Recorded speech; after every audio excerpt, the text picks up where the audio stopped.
ለኔ ኢየሱስ ለኔ ጌታ ሆይ አንተ እኔ የማላውቀውን ጎዶሎዬን የምትሞላ ስለሆንክ ከእኔ ከማውቀው ሽንቁሬ አንተ ጠብቀኝ።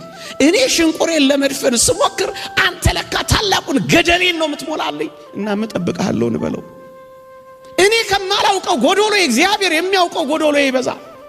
እኔ ከማውቀው ስንጥቃቴ እግዚአብሔር የሚያውቀው ገደል ይበዛል እና እጠብቅሃለሁ እንበለው እና እጠብቅሃለሁ እንበለው። ከዕለታት አንድ ቀን እንዲህ ማሰብ ጀመርኩ። ለምን ተፈጠርኩኝ በዚች ምድር ላይ?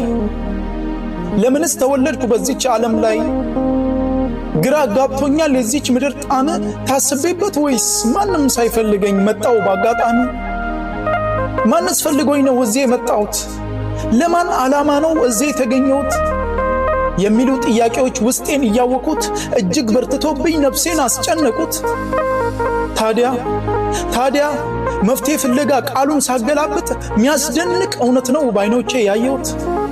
33:11 መዝሙር ስታነቡ ለትውልድ ሁሉ ይላል እግዚአብሔር ሐሳቡ።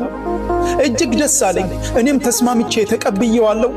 አጋጣሚ አይደለም ለሱ መጥቻለሁ። በሕይወቴ ሁሉ እሱን አከብራለሁ።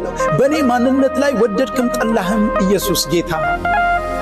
አጋጣሚ አይደለም ያገናኛል፣ እንደ አባትና ልጅ ያቆራኛል።